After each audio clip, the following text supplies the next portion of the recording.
সুপ্রিয় দর্শক আসসালামু আলাইকুম। বরাবরের মতো আবার হাজির হয়ে গেছি নতুন একটা রেসিপি নিয়ে। আমার আজকের রেসিপি চষি পিঠা। আমি এখানে পরিমাণ মতো পানি দিয়ে দিয়েছিলাম, পানিটা বলক চলে আসছে, তার ভিতরে দিয়ে দিয়েছি চালের গুঁড়োটা। আমি এখানে আতপ চালের গুঁড়ো নিয়েছি।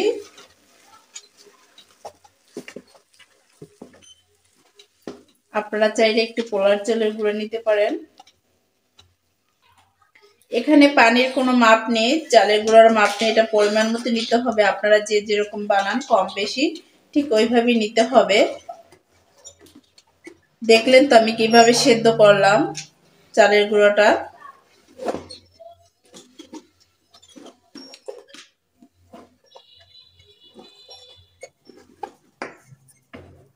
এটা আমার সেদ্ধ হয়ে গেছে, এখন আমি নামিয়ে ফেলবো।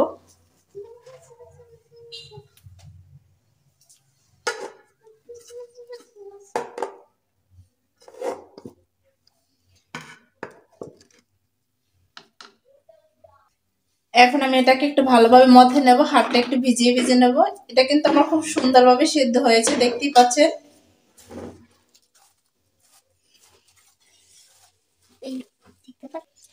ডোটা আমার মাখা হয়ে গেছে।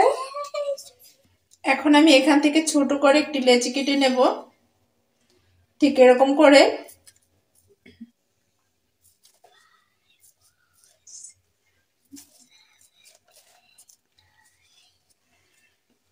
এখন এগুলো আমি একটু সুতার মতো করে লম্বা করে নেব।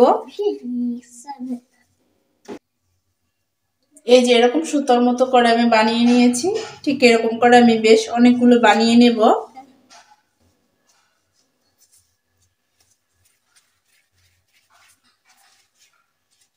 একটু গুঁড়া নিয়ে লবেন।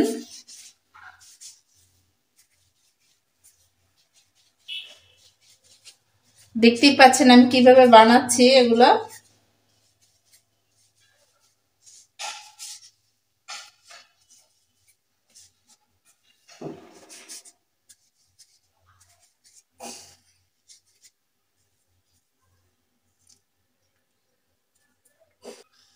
এখন আপনাদের পিঠা কেটে দেখাবো।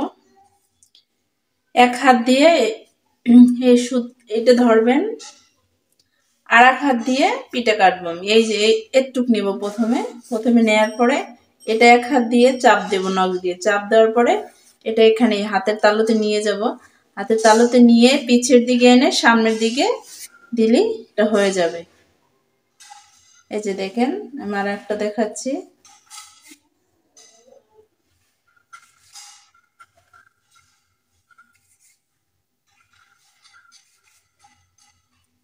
গুঁড়া নিতে হবে।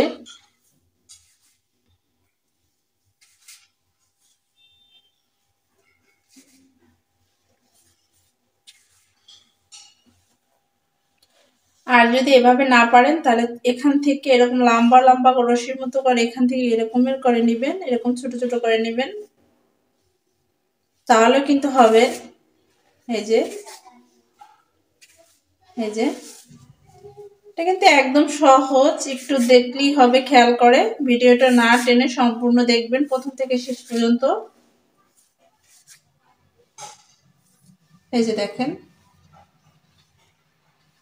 দেখতেই পাচ্ছেন পিঠাগুলো কিন্তু খুব সুন্দর হয়েছে। এরকম করে আমি সব পিঠাগুলো তৈরি করে নেব। প্রিয় দর্শক, সব পিঠাগুলো কিন্তু আমার তৈরি করা হয়ে গেছে। এই যে দেখতেই পাচ্ছেন খুব সুন্দরভাবে কিন্তু আমি পিঠাগুলো তৈরি করে নিয়েছি, সবগুলো কিন্তু এক সাইজের হয়েছে। এখন আমি পিঠাগুলো রান্না করে নেব। পিঠা রান্না করার জন্য আমি আগে থেকে চুলায় পানি বসিয়ে রাখছিলাম। পানির ভিতরে দিয়ে দিয়েছি 3-4টার মতো এলাচ। আমি এর ভিতরে দিয়ে দেবো গুড়, আপনারা চাইলে চিনি দিয়ে রান্না করতে পারেন। আমি এখানে পানি দিয়েছি, আপনারা চাইলে একদম শুধু পানি ছাড়া একদম আপনারা দুধ দিয়েও রান্না করতে পারেন।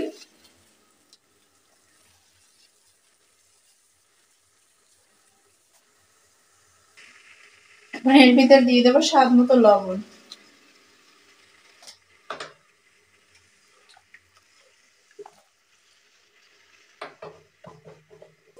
বলক চলে আসছে, আমি এখন এর ভিতরে পিঠা দিব। একবারে দিতে যাব না, অল্প অল্প দিব, হালকা ভাবে একটু নাড়া দেব।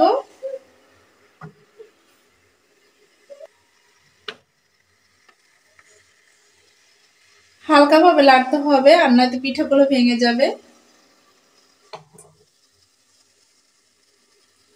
একবারে কখনোই দিতে যাবেন না, একটু দিবেন আর একটু নাড়তে থাকবেন, তাহলে আপনার পিঠাগুলো একদম আস্ত থাকবে। সব পিঠাগুলো আমার দেয়া হয়ে গেছে। একটু আস্তে আস্তে কিন্তু নেড়ে দিতে হবে, আর নয়তো নিচে লেগে পড়বে। পিঠাগুলো কিন্তু আমার 3/2 কিন্তু সেদ্ধ হয়ে গেছে, আর দেখতেই পাচ্ছেন আমার কিন্তু একটা পিঠাও ভাঙেনি। এখন আমি এর ভিতরে দিয়ে দেবো 1 কাপ লিকুইড দুধ। আপনারা চাইলে এই মুহূর্তে কিন্তু নারিকেলও দিতে পারেন, আমি নারিকেল দিলাম না।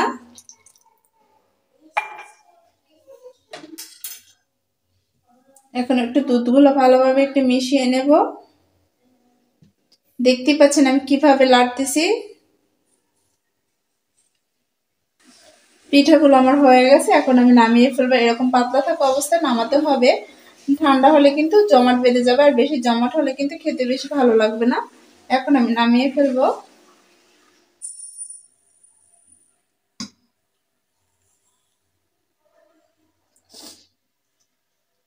এভাবে কিন্তু অবশ্যই আপনারা বাসায় তৈরি করে খাবেন। আর যদি আমার রেসিপিটি ভালো লাগে থাকে তাহলে অবশ্যই লাইক কমেন্ট সাবস্ক্রাইব করে আমার পাশে থাকবেন।